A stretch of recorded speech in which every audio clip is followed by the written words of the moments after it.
E já estamos de volta com o quadro agora Olho no Olho, para falar sobre a cirurgia de catarata a laser. O procedimento vem sendo bem disseminado aqui no Ceará com ótimos resultados. E o mais importante desse procedimento é a segurança para o paciente. Olho no Olho. Oferecimento CLDO e CCO, tratando seus olhos com excelência.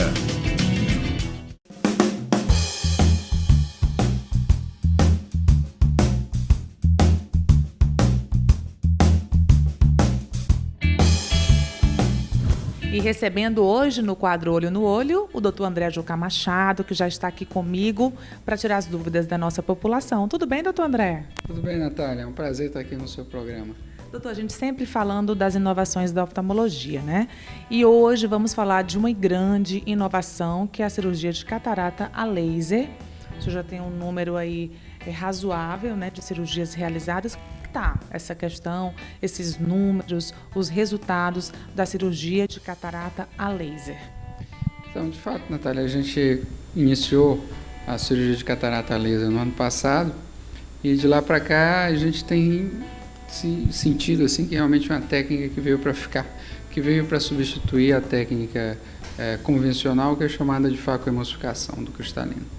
A cirurgia de catarata a laser, ela tem a vantagem de dar maior segurança para a cirurgia. Por quê? Porque uma série de etapas que eram anteriormente feitas de maneira manual, agora são automatizadas. Exemplo, tinha um momento em que a gente fazia a abertura do saco capsular. E hoje essa abertura do saco capsular é feita milimetricamente com laser. Antes com bisturi? Não, antes era feito com a pinça, mas de uma maneira precisa, graças à habilidade do cirurgião, mas é claro que o laser, por ele ser controlado por um computador, ele tem uma precisão que nenhuma mão humana jamais terá. Então a gente consegue também centralizar melhor essa cápsula Rex, que é onde o saco capsular, depois de removida a catarata, vai ficar a lente intraocular. Então ela permite também que você dispense o uso do bisturi, porque você tinha que fazer uma incisão para tirar o cristalino e colocar a lente intraocular mesmo, emulsificando ele em pequenos pedaços, uma incisão pequena, e essa incisão era feita com bisturi. Agora, isso que se chama facoemulsificação. Porque você quebrava ele em pequenos pedacinhos com esse aparelho, que ainda é utilizado para remover os pedaços que não mais são quebrados com o facoemulsificador. São quebrados agora com laser, então você só aspira aquele pozinho que fica no final.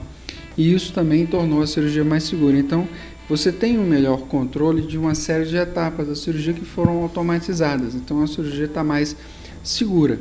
Os resultados não diferem, que já eram muito bons com a cirurgia tradicional de facoemulsificação e com o implante de lentes premium, lentes multifocais, lentes que corrigem o astigmatismo, chamado de lentes intraoculares históricas. O resultado é mais ou menos o mesmo. A sensação que a gente tem é que a cirurgia ficou mais segura para o paciente. O pós-operatório melhor também, mais tranquilo? Isso, o pós-operatório também a gente tem observado nos nossos casos que há menos edema na córnea, porque você usa menos a energia do facoemulsificador, já que o laser faz grande parte do trabalho do facoemulsificador. Então, realmente é uma vantagem. Se eu pudesse, eu faria essa cirurgia em praticamente todos os pacientes.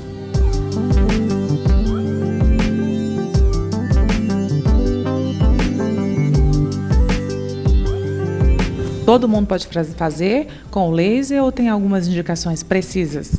Então, a cirurgia de catarata laser ela é indicada para quase todo mundo. Existem alguns casos que o laser talvez não seja a melhor opção, como um caso do paciente que não coopera, porque essa cirurgia ela é feita com anestesia tópica, só colírio. Então, o paciente tem que olhar lá numa luzinha.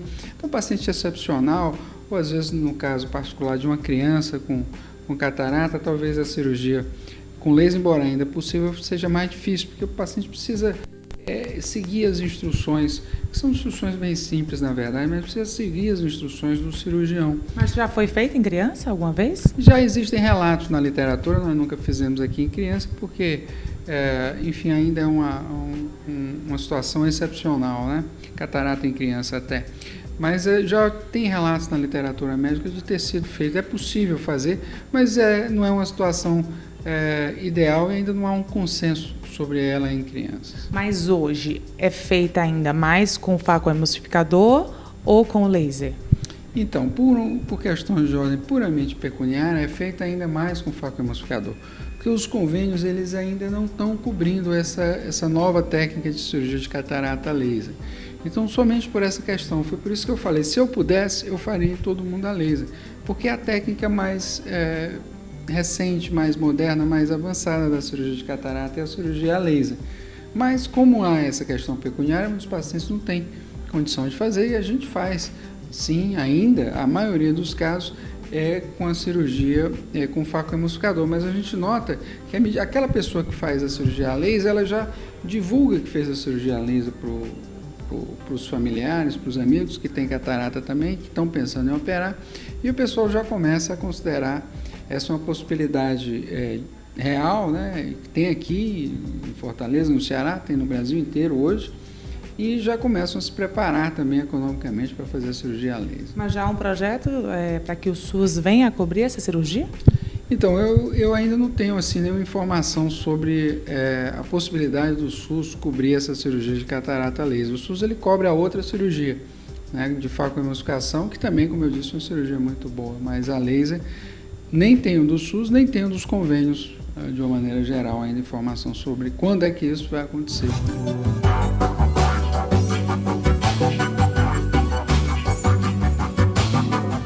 Uma cirurgia bem rápida também? É uma cirurgia rápida também, feita só com anestesia tópica, né? Só com colírios, você não faz bloqueio ou anestesia geral para fazer isso. Então o paciente ele sai com o olho aberto, não precisa normalmente de pontos, é uma excepcionalidade dar pontos. Hoje na cirurgia de catarata, mesmo com a técnica de facoemulsificação também é assim, a gente faz hoje também com colírios, sem pontos. Então, em termos de técnica, para o paciente, o que acrescentou mais foi, na nossa opinião, foi a segurança do procedimento. Tornou o procedimento mais seguro, porque ele é muito reprodutível, já que a máquina está substituindo a mão humana. E os cuidados pós-operatórios os mesmos? Um colírio, cuidado com a higienização, essas coisas? Isso, é sempre importante ter aqueles cuidados, a gente orienta muito com higiene, né? Não esfregar o olho, pingar o colírio, tem um colírio com antibiótico e anti-inflamatório que o paciente precisa usar. Não pode coçar, evitar praia e piscina por algumas semanas, né? E o mesmo esquema faz um olho, depois o outro? Depois de quanto tempo? Então, normalmente uma semana, 15 dias, quando o primeiro olho já está bem recuperado, a gente faz o segundo olho. A gente prefere assim do que fazer os dois olhos ao mesmo tempo, que em alguns lugares, nos Estados Unidos e na Europa, eles fazem, mas sempre numa cirurgia intraocular há um risco de infecção. Então é melhor a gente dividir isso em duas vezes, eu acho mais seguro para o paciente fazer assim, né? Embora, graças a Deus, hoje em dia o risco de infecção numa cirurgia de catarata, como todos os estudos mostram, é muito pequeno. Se estima que seja em torno de uma para cada 10 mil cirurgias, Natália. Então é muito difícil infectar, mas ainda assim é melhor dividir em duas vezes. Então faz um olho e depois o outro.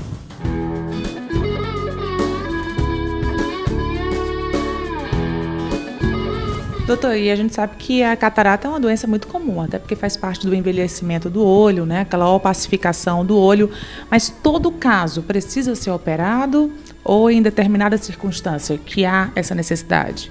Então, a gente sabe que o único tratamento para catarata é a cirurgia. Então, o paciente não é obrigado a operar assim que aparece a catarata. Ele pode... Até porque normalmente aparece já com uma certa idade, né? Então, às vezes a visão ainda está boa. Pode aparecer em gente jovem, às vezes o pessoal, catarata é coisa de idade, mas isso pode acontecer em criança. A mãe às vezes tem rubéola. Menos frequente, mas tem. É, mais raro, né? E pode aparecer em gente mais jovem também, às vezes é automíopes, tem catarata mais cedo, e às vezes algumas famílias têm catarata mais cedo. Catarata não necessariamente é aquela relacionada à idade, pode ser metabólica também, como às vezes acontece no diabético. Então, ela tem várias causas. A mais comum, sem dúvida, é aquela relacionada à idade mesmo. E aí o paciente, a gente vê como é que está a visão do paciente. Chega um momento em que ele não consegue mais renovar a carteira de motorista dele. Tem uma pessoa ainda que trabalha, dinâmica, tem a independência, tem um automóvel que quer dirigir, quer continuar. E aí a gente já está atrapalhando a rotina. Aí nesse caso não tem porquê. Hoje também a cirurgia de catarata virou um pouco uma cirurgia refrativa. A gente até chama a cirurgia faco, esse termo é um termo grego que significa cristalino, faco refrativo. Então você corrige o grau também. Não tem muita gente que nem tem tanta catarata, mas pergunta, olha, doutor, já tenho esse pouco de catarata aí, e eu tinha uma vontade de me livrar de óculos, será que não é possível? Fazer a junção das técnicas? Isso, e hoje a gente faz isso sim. Hoje você tem a possibilidade de, através da cirurgia de catarata, corrigir o grau e deixar a pessoa menos dependente do uso do óculos. Mas através da lente intraocular ou não? Isso, através do implante da lente intraocular. A lente que está mais moderna também, né? A cada dia.